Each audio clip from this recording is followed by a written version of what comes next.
Namaste and welcome to the Essence of Knowledge weekly meeting. This meeting is a part of the Essence of Knowledge program, which is available for free online on gyanmarg.guru for the seekers of path of knowledge. In these meetings, I try to answer your questions, clear your doubts regarding the course, and we do some activities of the program. So, as usual, if there are any questions, you are most welcome to type them here. Radha is asking how to make use of the weekly progress report. Usually, my feedback is sometimes useful. The weekly report is mostly useful for me to find how people are progressing, what problems they are facing, and so on. If I ask you to do something, there are some specific instructions in the report, in my answer to the report, that will be useful for you. And if I simply say that, yes, your progress is good, continue the practice and so on, that means everything is fine. So it is like a feedback mechanism because we are doing it online. I cannot see you, I cannot find what is going on. It is not like in any ashram where the guru can observe what people are doing, what his students are doing. Instead of that, we have this reporting mechanism, reporting facility. So my feedback, my suggestions there are useful, if there are any. Okay, Arvind is asking, do karma bandhans begin to automatically break away when we are established in knowledge? If yes, how? Yes. Now the how part is very long, but you must realize one thing, that the karmic bonds are not real. They are illusory. There is no real bond with anybody of any kind. So you are already free. Not only you are free now, it was never any kind of bondage in the past also. And same way, there won't be anything in the future. If you realize this much, that you are absolute freedom, the questions about all these kind of bonds and so on will disappear. So hopefully you have done that already. Now what happens in the illusion is a different story. And probably you are asking about the illusory mechanisms. So as soon as you know that you are free, the energy in those bonds becomes very weak. Suppose somebody gives you 1 million rupees, and after one day they tell you that I gifted you that money, but it is game currency. It is not real. It is for playing games. It is all fake notes. Now all your happiness and all your excitement, all your energy, all your plans will disappear because you came to know that it is not real. Same way, somebody calls you that there is a bad news, you were diagnosed with an incurable disease. You will spend probably some 2 or 3 days in a lot of suffering. But then you get a phone from the same doctor that I'm sorry, by mistake I told you somebody else's report. Your report is perfectly okay. You are not suffering from cancer or anything else. What will happen to that suffering that you suffered? It was all useless. It was all illusory because you came to know that it is all false. Now that suffering that you underwent is equally false, and the happiness is also equally false. It is as good as nothing happened. You are back in your routine, which means bliss. So as soon as the seeker knows that there is nothing real going on here, I am always free. It is like a play. It is fake game currency, or it is wrong report. Then all the energy from that bondage disappears. So the day you know yourself, you become completely free. The only condition is, it should be your knowledge. It should not be some intellectual concept that I am free. You should realize this. The meaning of realization is that it is real for you. It is not an idea or a philosophical concept. Somebody says that I am free. If it is like this, then there is no hope. There is no chance of freedom from any bondage. So it has to be a complete realization. That is why the teacher is focusing on self-realization, not on the consequences of self-realization or consequences of knowledge. This energy mechanism is the answer to how question, how it happens. It is very simple actually. Like I gave you 2 examples. How simple it is. Simply realizing that you are free is the cause of disappearance of all bonds. Because of the residual ignorance, because of forgetting, you keep forgetting that I am free. And these karmic bonds, they last for some time. For a very intelligent seeker, it will all disappear in one day. One day. Because it is all mental. There is no physical bond, isn't it? Sometimes we say it is not even mental, it is spiritual. That is why it is called karmic bond, because it is beyond our senses. So we say it is metaphysical, not even spiritual. Metaphysical. So it is very, very weak already. But because it was considered real, it had almost real effects in your life. If anybody still thinks that there are bonds, simply examine, investigate. Is it really there? And they will break. It is all in the mind. If you believe, you are bound. If you know you are free, you are free.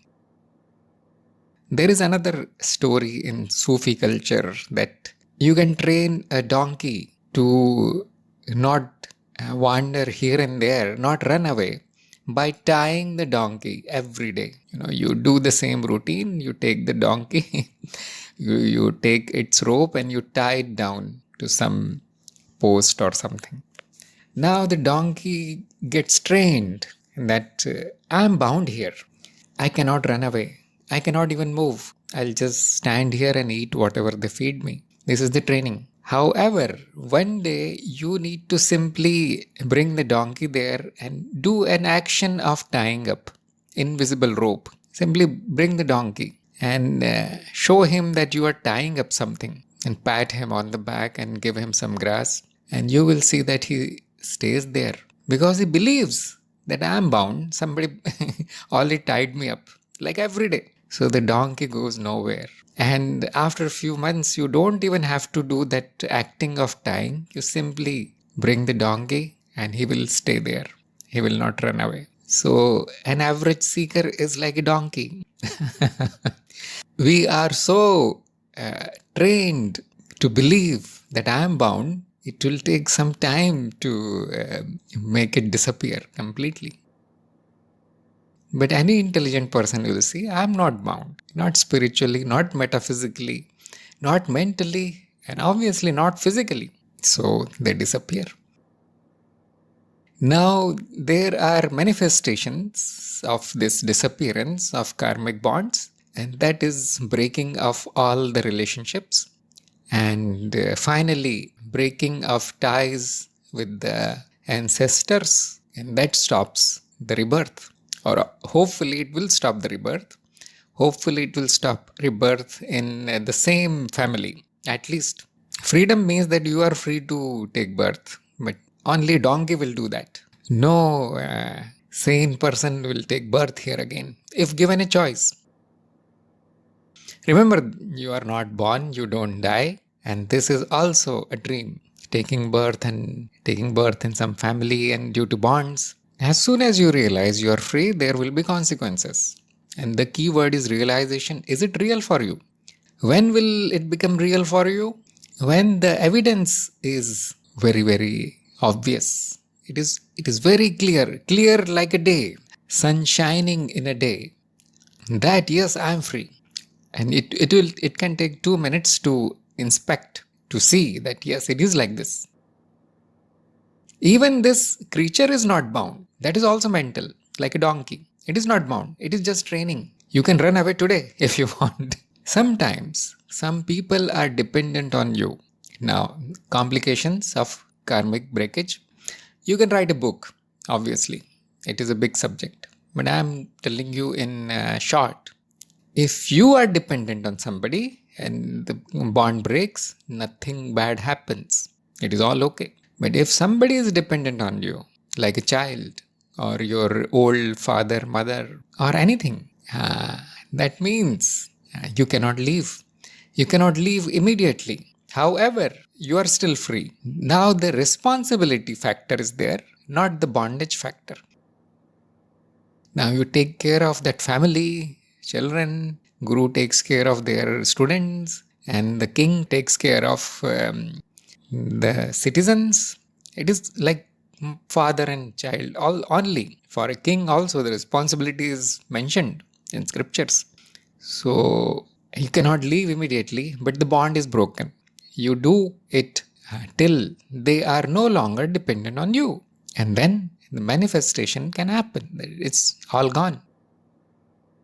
Many of the seekers, they see the manifestations of breakage, of freedom very soon. For example, while doing this program itself, there will be some manifestations in the lives of many seekers. That is my experience while conducting the program. Usually, they don't understand what is going on. I'm losing interest in job, I'm losing interest in family, I'm losing interest in everything, they will say. So it manifests as detachment. Everything will become useless. It is like fake currency. Obviously, you will be detached from the fake currency, and the negative factors also become zero. Somebody was not behaving well, somebody was not talking nicely, somebody was not doing anything for you, somebody was not pleasing you. The relationship means I please you and you please me, otherwise no relationship. So it is not happening now, but you are okay with it. You're fine. You say, okay. Why do I want all this drama in my life? That starts happening, manifestations. Now, one more thing before we stop talking about this karmic bond. Another consequence is you will not form any bond again, even by mistake, in future. You will never get into any kind of karmic bond in future. At least that is very sure for anybody. Even if the realization is weak, that person gets this much intelligence that no, any kind of bondage, knowingly taking up, even physically, mentally, whatever, is a big problem for me. Not only it is a big problem for me, it stops the spiritual growth of the person to which you are bound. If you get dragged down, they are also getting dragged down. So that much intelligence happens, and breaking is not in our control so much, it happens, but forming the new bonds is in our control. So nobody does that. That is my observation, and that is my life experience also. If a bondage is sensed somehow, okay, this person is getting too much attached, this fellow is getting too much dependent, immediately the seeker corrects the situation. Bonus information about the karmic bond, and ultimately the only bond that will remain is with your guru. And it is not a bondage really, it is a connection. You will find a lot of talk in my old satsangs which are on YouTube on the topic of connection with the guru, because the guru is not expecting anything, so it is not a bond, but there can be something from the side of student that I want to repay whatever you have done and so on. So usually there is a small ceremony, there is a small ritual that the guru performs in the end. He says, okay, give me something, okay, give me one fruit, one banana, okay, done, final, and nothing is remaining now. This used to happen in old days, but nowadays it is understood, I think, that it is not a bond. That remains. That remains for some lifetimes, and then that also disappears. Then everybody is same. Neelam is saying there is no doer of karma. Yes, Knowledge is the key. Don't try to do it. Don't try to break it. Don't try to dissolve it somehow. Human beings cannot do all these things, isn't it? Human beings cannot do anything. You need to simply realize it is not there. It becomes like a burnt rope. The burnt rope, ashes, they look like rope, but they cannot bind anything. Wake up. Nothing else needs to be done. Wake up and see that in the dream, all the bondage and all the freedom was all fake. It was a dream. You can wake up now. Some people must be wondering, well, when will it happen? Today. Know yourself. Narendra is asking, how to know pre-allocation if nothing gives joy and everything feels perfectly fine without it? Without pre-allocation, a person will live average life. Is it okay to live that way? Or is it a waste of the potential of a person? And if there is no pre-allocation or it's already complete, then how to give ourselves new something to do and on which basis one decides that? Yes, very good question. It looks like that 90% of people have no specific pre-allocation or they cannot find for what they are here. It is perfectly natural. Why are they here? Just to experience human life. So, your pre-allocation is simply to experience human life and to learn from whatever happens here. It is perfectly okay. Sometimes we visit some other city for some business purpose, some official purpose. And sometimes we simply go there for vacation to do nothing, simply experience that hill station, what a beach or whatever. So many people, you can call them people, they are here simply to experience what it is. What is this human life? And they learn simply by being alive. It is possible, isn't it? So, what to do in this case? Try to live your life as completely and beautifully as possible. You will see one thing, that you cannot sit down and you cannot sit there for long. Something will happen and you will need to do some action. You will need to act. Now, simply in doing this, you will see there is a lot of learning. You get experience. It is not a waste, because this world is such that it is not possible to sit here. It is not possible to enjoy the whole life, and the whole life will not be a suffering also. Automatically it happens. So action happens automatically, like she said, there is no doer. In that action reaction, action consequence, there is a lot of learning. So the growth happens automatically. Whatever is happening in your life, complete it beautifully, perfectly. You are sitting today and there is no food in the fridge. So you need to act now. Even though you know I don't have any pre-allocation, but something happened. This is impermanent world. So always something will happen. And we need to act. Now you will go to shop, you will buy the food. Now you do it perfectly, isn't it? That will be your current job. Then you will run out of money. Okay, apply for the job. I don't have skills. Learn the skill. Do the job. Earn some money. Suddenly somebody will get married. Now take care of the family. All that will go on happening without pre-allocation. And whatever experiences you collect in this life, whatever karmic bonds are formed and so on, that will become pre-allocation for the next life. Okay, last life I could not do this nicely. Last life I had to pay this much to somebody, and the pre-allocation appears. Slowly it will mature to a point where the person knows exactly what to do today, exactly what to do in this lifetime. And these people are more mature. They are, you can say, their spiritual growth is more than others. They know why I'm here. Or after 20 or 30 years of age, they are reminded of their life goal. They get the signs, they get the hints, why am I here?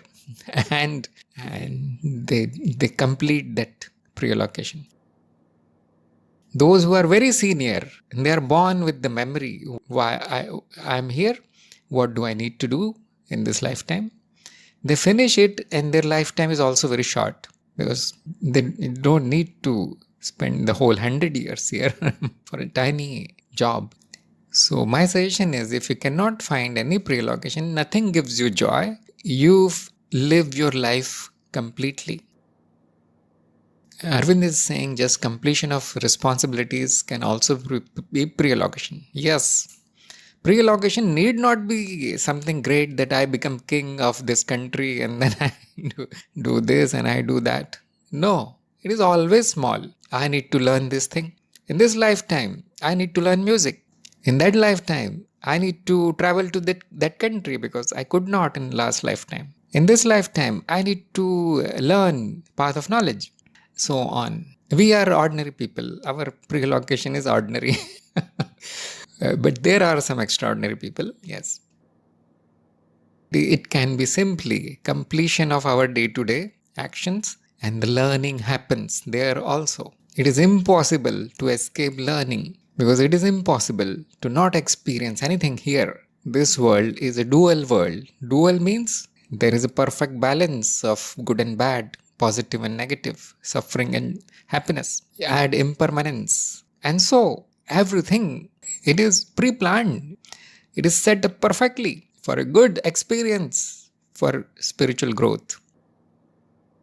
Even those who are not spiritual or never heard of spirituality, they are also growing because of this system here.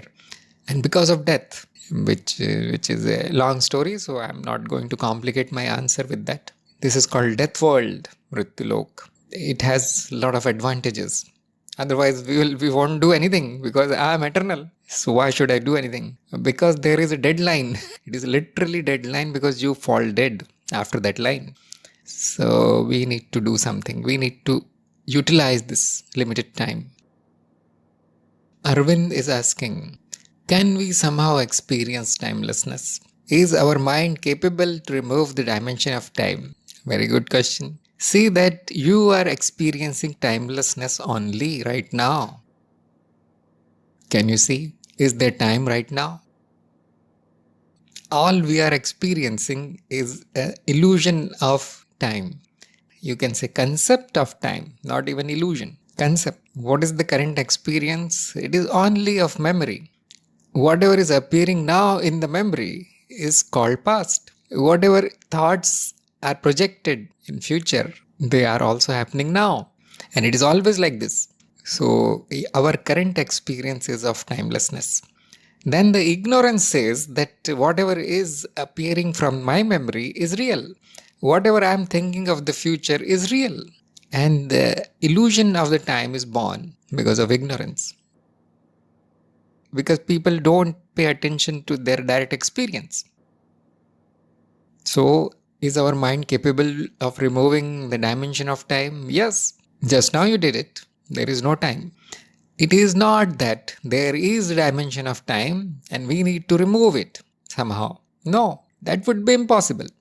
The reality is there is no time. Then we need to realize I was thinking wrong. It is easy now. Now it is possible. See how easy it is. Right now our experience is timelessness. There is nothing called time which you can experience right now. All you experience is memory. Actually, you don't experience the change also because time is derived from change. You do not experience change. You simply compare the current experience with whatever is stored in the memory. And you think something changed. And this comparison also happens in present. There is no time in which things are happening. Things are happening and the illusion of time is created by the mind. If you pay attention, this illusion is destroyed. Right now it is possible. There is just this. Some gurus say it like this. There is just this. They don't use the word present because present also means time, isn't it? No, there is no present. How long is present? That means time. So present is also a concept like past and future. Like calendar and clock. It is all concept. So there is just this. No time. Same thing can be done with space. There is no space. We never experience it.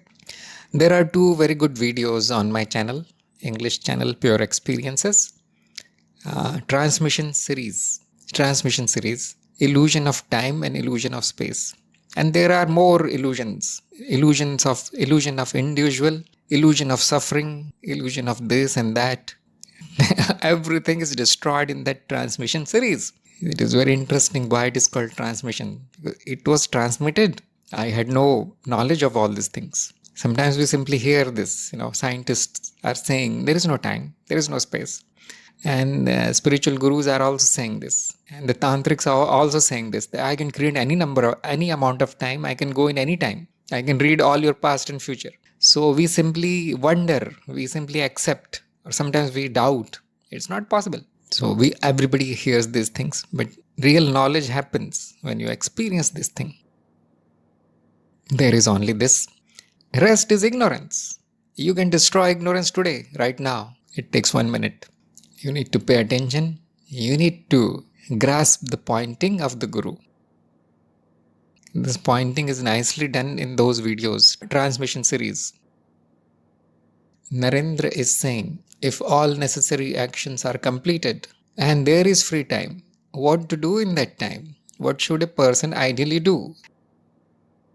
Nobody can tell you what to do. Otherwise, you will become a slave of others. If I tell you do this, your freedom is gone. What if you don't like what I tell you? Ultimately, the person decides. Ultimately, if life is supported by other people, if you are getting your bread and butter sitting there, then this question will come, what to do in my free time?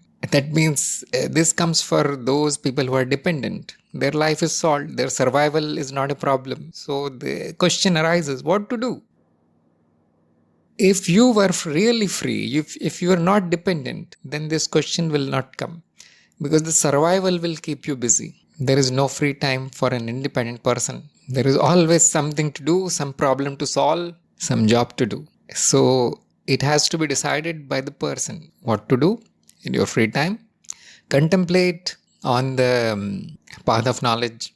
Write your contemplations, write them down, and so on. You see, listen to other gurus, listen to other masters, read other books. Obviously, a seeker will do that. A seeker on the path of knowledge. They don't have any free time. They want free time so that they can do it. But it looks like that you are not a seeker right now. So play, enjoy, entertain yourself, because it looks like that you are not seeking anything and your survival is taken care of. So there is a question. So the worst thing that can happen is you can do that which others are telling you, which you don't like to do. Just like I told you to contemplate and do this. Nobody likes it if they are told what to do. Usually a seeker knows what to do, but those who are not seekers, they can do anything which they like. If you say, I don't like anything at all, that means it is time to visit a doctor, because it is a case of depression now.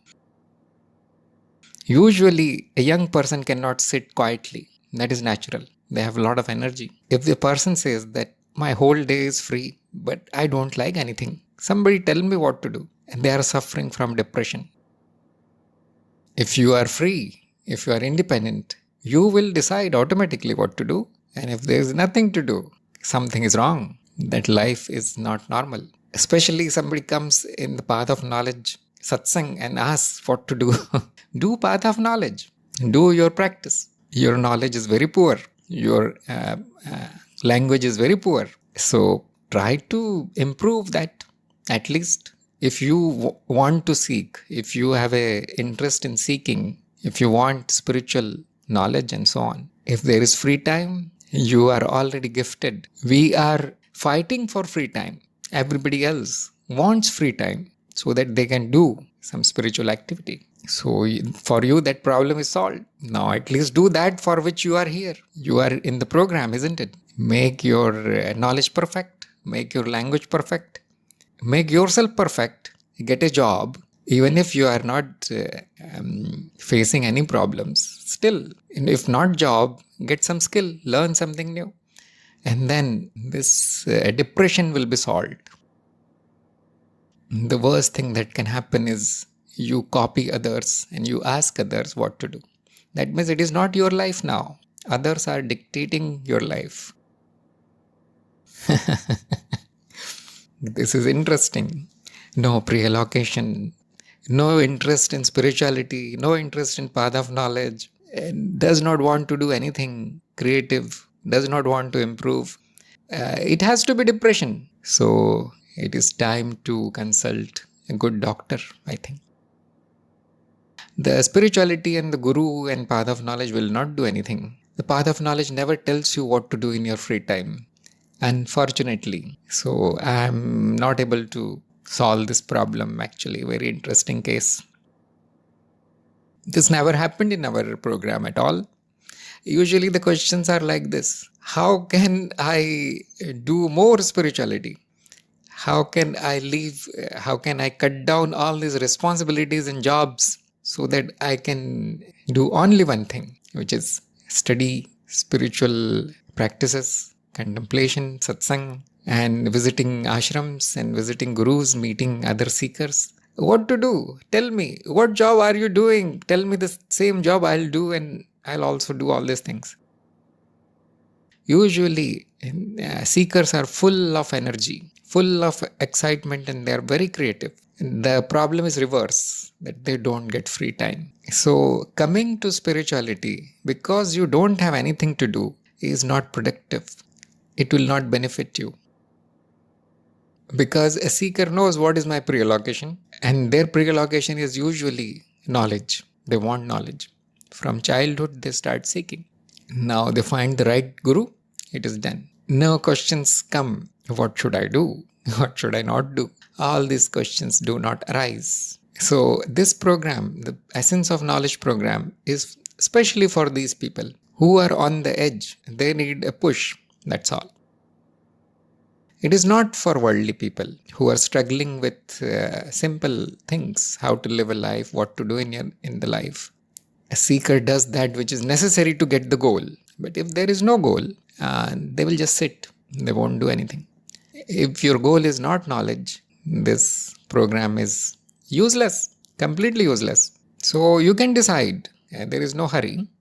Take your time, decide whether you want this spiritual path or you want something else, and hopefully you will get the proper thing to do. But I don't have any answers. Usually, from the worldly perspective, I say something, but that is not the answer. That is not the solution.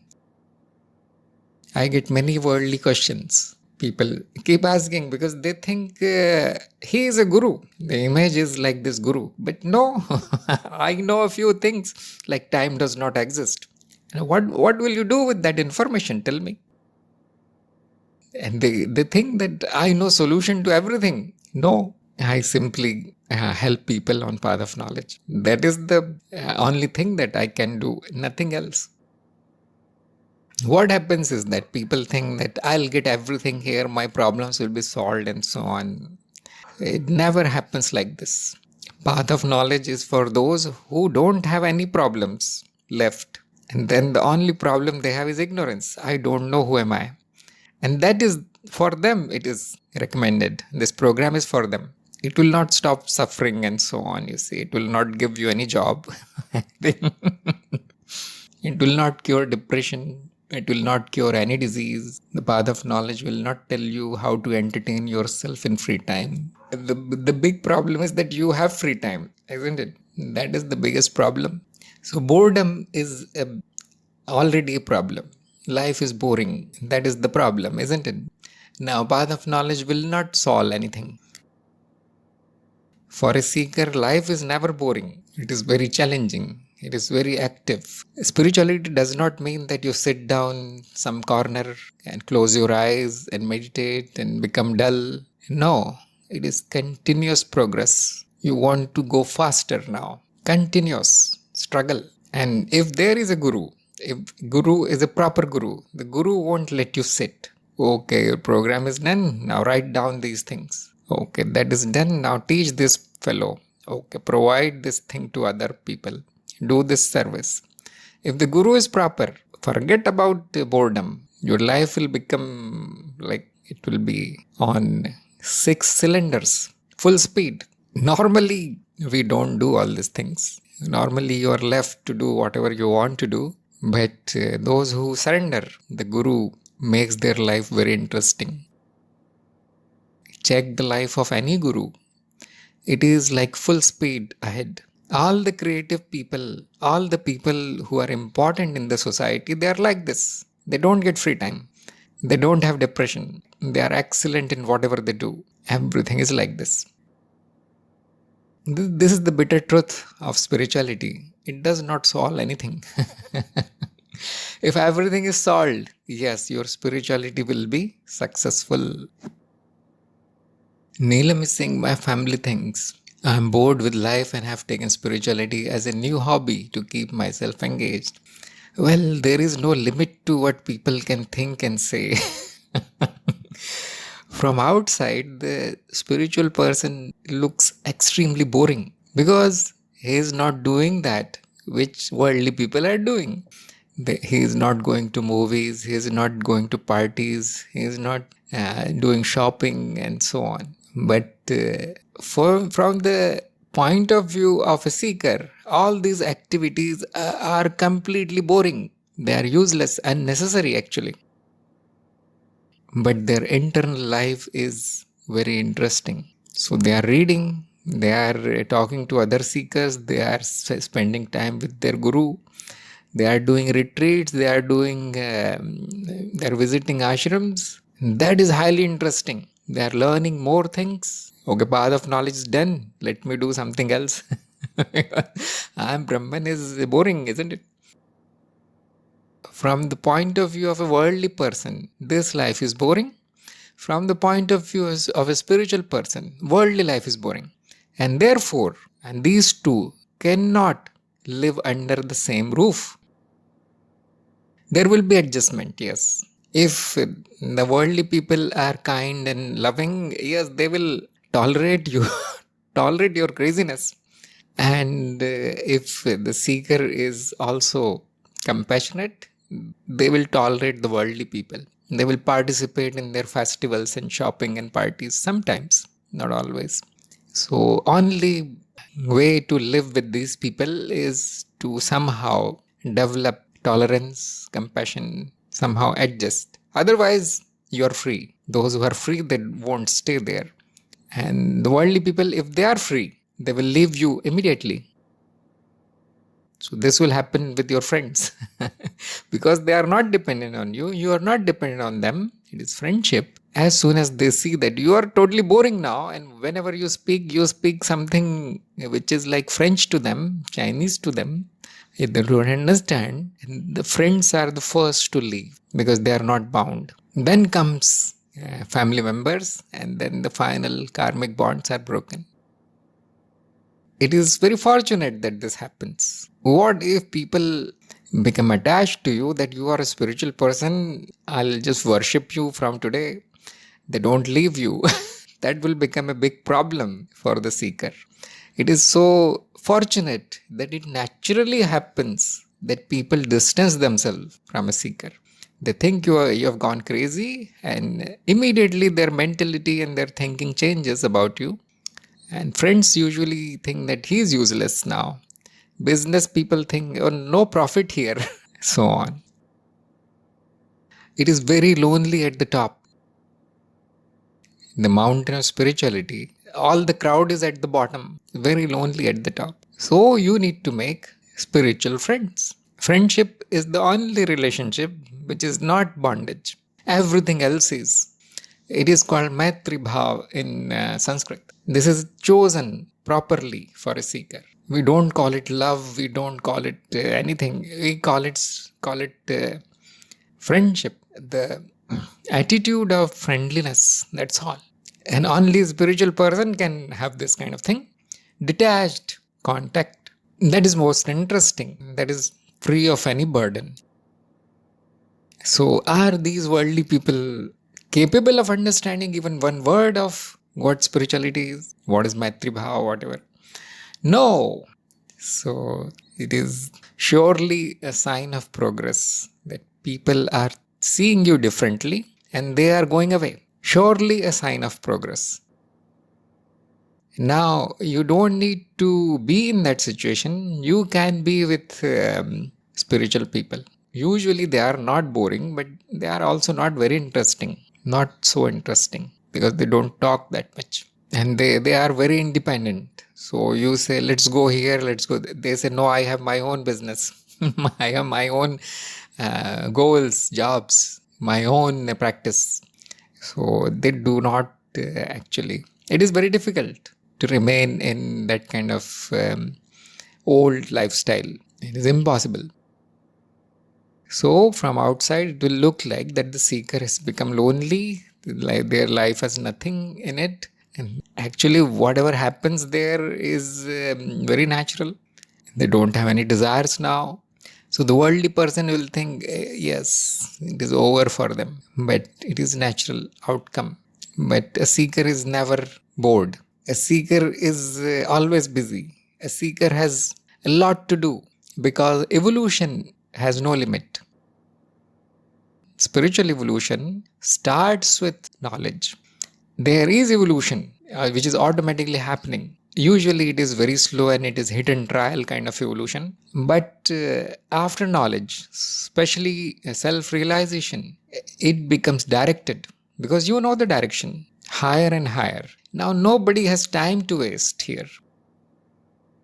If a guru says, look, when the moon is like 40% and the time is 3 a.m., do this mudra, something, and it will help you in your evolution. And you will see that that seeker will do that also. The tiniest thing will be utilized.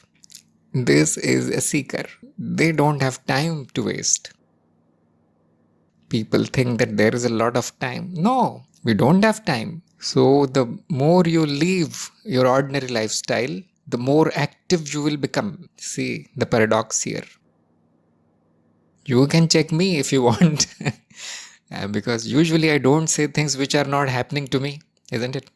I'm extremely busy. How is that possible? My evolution is now in background. Now the more important thing is your evolution, your progress. Now that keeps me busy. What is not happening here? I don't get time to think also sometimes, to reply to messages and so on, emails.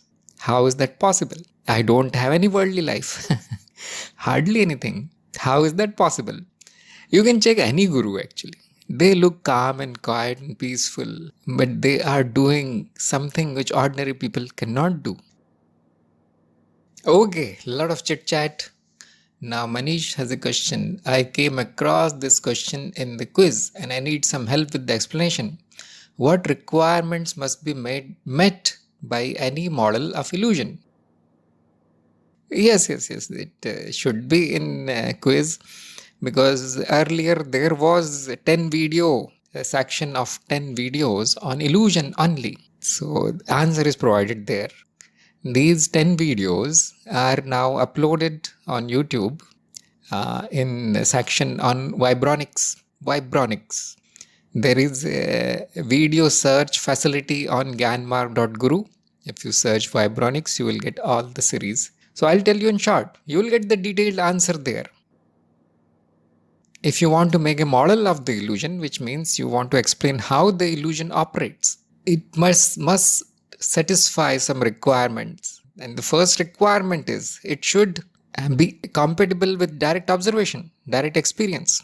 It should not say something which is not already in your direct experience, which cannot be verified. Second, it must explain all the experience, not only physical, not only mental, not only supernatural. Every experience should be explained by that. And there are more requirements, like it must be logical.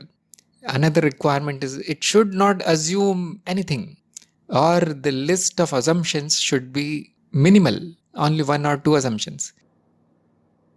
Like the model that is proposed in vibronics, which is very ancient, there is only one assumption that in existence there is change. That's all it assumes. What does it mean? Change. It is not fixed. There is a possibility of change. And it can be verified. Yes, it is like this. Now, from this one assumption, which is not really assumption, it is an observation, the whole theory is built up. And that theory, that model of the illusion explains everything. It is like magic.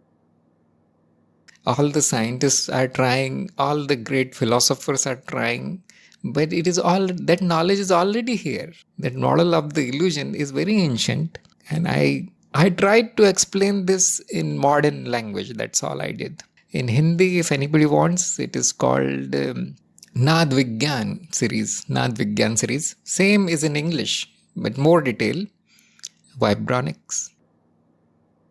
From the simple change, we find that the simplest change is binary. From the binary change, we can construct all kinds of changes, and we see that that which can be experienced meaningfully is always a pattern of change. Then everything becomes pattern, including objects, feelings, thoughts. Everything is pattern of changes, pattern of vibrations. The semi-permanent vibration becomes memory, and the self-organization of memory happens as a necessity. It is all explained in Vibronics very nicely. And the self-organization of memory causes layers of memory, and these layers of memory, which are simply functions of memory, is called mind. Everything is mind. And the world, the body, and all the personal experiences are mind. Done. It explains everything. It will explain all the experiences of supernatural kind, time, space, physics, death and birth, evolution, everything. So the list of requirements is given there. Manish. See, illusion is more interesting, isn't it? What is there in the truth? It is empty. That's all there is. Okay, Arvind is saying, can we have an opportunity to meet you in person? Is there any plan of in-person, offline satsang or meeting in near future? We used to have lot of offline meetings. Nowadays, it is not happening because of shortage of time. And another reason is there is absolutely no benefit in meeting me. There is no person here, and this body is useless. And this mind has everything uploaded on internet. Whatever is there in this mind is already completely uploaded as videos and lectures and the program. That's all you need. That is useful. For that you don't need to meet anybody personally. Wherever you are, knowledge is already there. So that's why I was not given this permission to do the offline things, because I don't teach anything there. It is a waste of time and money. The only thing that happens there is fun, eating and talking and so on, you see. You get the satisfaction of real meeting. However, a seeker is not really interested in this kind of things. A seeker is very secluded. Meeting somebody means it is a big job now. It is a hard work. What will I say? What will I do? And people do a lot of, they are confused when they meet me. They don't know what to do, what to ask. Some people think I am a big guru, so they start offering things and so on, you see. Some people start touching feet. Some people want some kind of, they expect some kind of miracle there because, some guru is present here. And all that made me so uncomfortable that I stopped this thing. India is a very strange place. They will treat you like a god. They expect like this because you are a spiritual person, isn't it? So you must be perfect in every sense. Perfect means what? Their definition of perfect is something else. Now, I'm not that. I'm very ordinary. So I do not meet their requirements. Like he asked, what should be the requirements of an ideal model? The ideal in the eyes of a worldly person is totally unrealistic, totally imaginary. No guru, no seeker can become like this. When they see that, no, he does not look like a guru, he does not talk like any guru, he is a simple person, then they are disappointed. However, there are some people who know that a seeker needs to be simply simple, ordinary person. Need not be special, because that which is special is already inside everybody. Same thing is inside you, not inside. You are that. So there is no point in meeting anybody. I was not given this permission.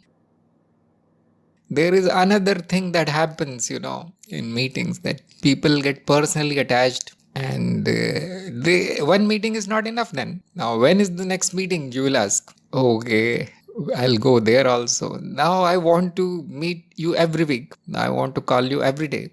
So this happened, and it is a disaster, because once they know that the guru is not interested in the person, you see, as a person, you are totally useless for a guru. The guru is trying to get rid of the person and establish the truth there. And when we do all these things which cause attachment to the form, the physical, or the real, there is nothing real. It is an illusion.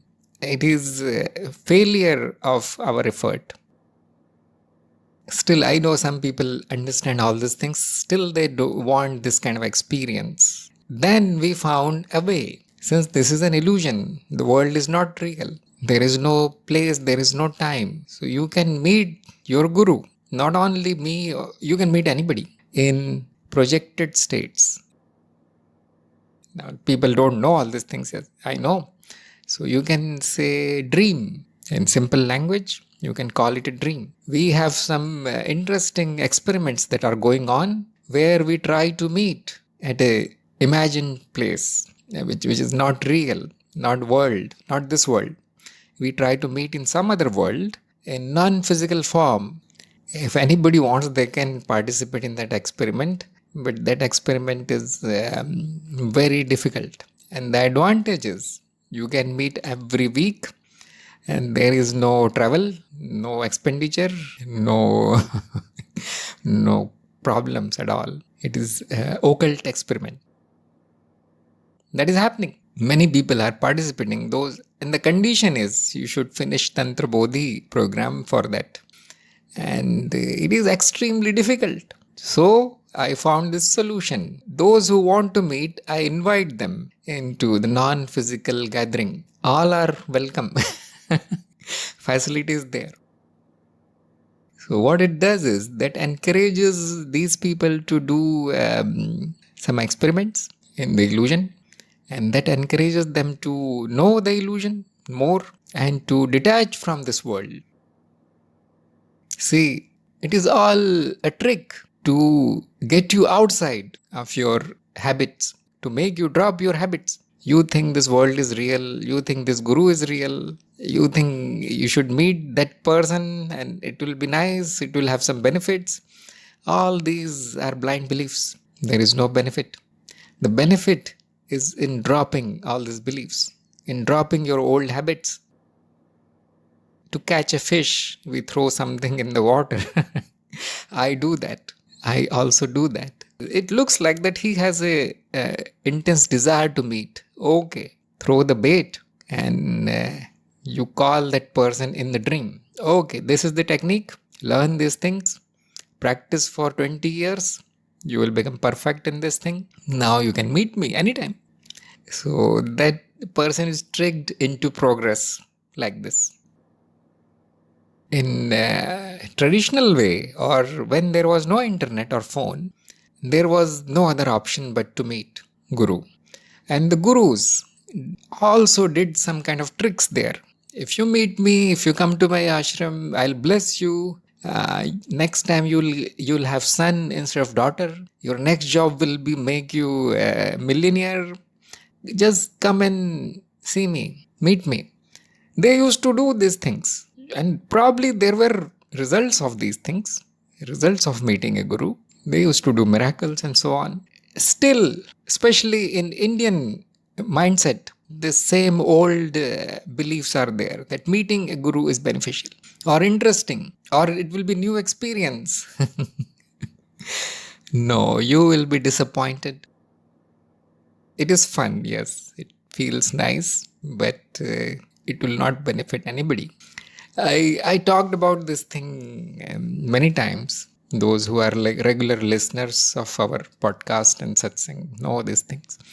But it is not completely stopped. It is planned that those who finish the programs and whose progress is satisfactory, we can conduct meetings in physical by invitation only. Now, it is very controversial, I know. Whom to invite is the problem, because those who I invite will think they are special, and those who I don't invite will feel very bad.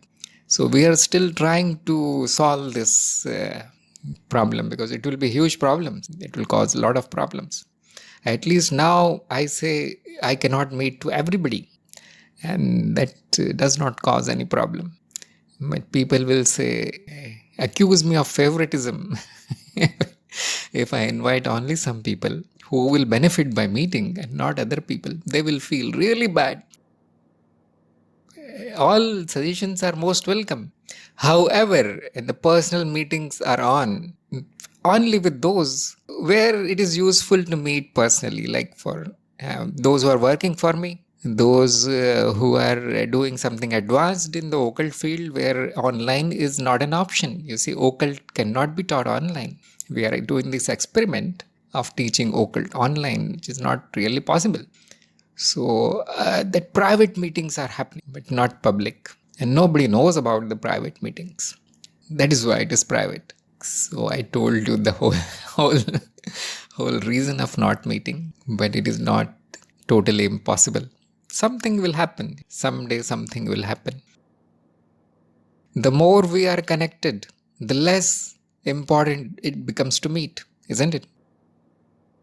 A desire of meeting means you have a feeling inside that I am not connected to my Guru. He is far away. Why is that feeling? It should not be there. And the connection is always mental, and it appears as an emotion. Yes, it is very strange. Not intellectual. The connection with the Guru appears as an emotion of sweetness within you, as a satisfaction that I am with my Guru. This is a small secret that I told you. The connection is mental. The meeting happens far above, not in physical. I completely discourage any kind of physical meetings. Even when your program is over, your satsang will also be stopped. A really advanced guru, a really strict guru will stop your diet and will stop your sleep, and all the things you must have heard the stories. He will control each and everything. So there is a reason all these seekers, they live in mountains, jungles, far away from where nobody can meet them. There is a reason. And as you know, the reason is always fast spiritual progress. Once you know that physical is illusion, physical is useless for me, I need to progress away from this, you will never even think about anything physical. Impossible, isn't it? That is why this encouragement is given. Go non-physical. Go above this third dimension. Modern terminology. Third dimension. Why are you in third dimension? Any guru will simply hit you with a stick. Leave it. No, I have job here. No, I have family. All will be destroyed. If the guru is very strong, he will simply destroy everything. But I know nobody is so surrendered. By surrendered, I mean committed. Is anybody so strong? No. So we do all these things, you see, instead. We are trying to take you beyond your limitations. All the gurus are doing same thing. And the only obstacle is seeker himself. Seeker does not understand. So those who feel disconnected, try to understand. Go within, not outside. There's nothing outside. Useless. Go within. You will find nobody but Guru. Nobody is there inside you. So much so that you have become an image of the Guru. Has this happened? Very rare. So think about these things. There is always a reason for doing something, for not doing something. The reason is always for your progress, for your betterment. There is a very interesting video in step number 7 where some methods are given to establish contact with the Guru field.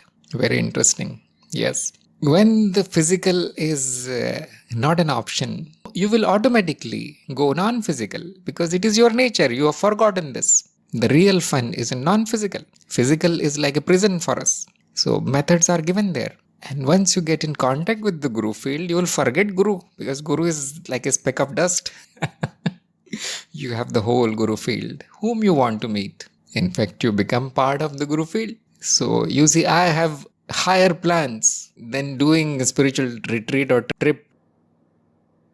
I know nobody understands all these things, but you will appreciate this in future.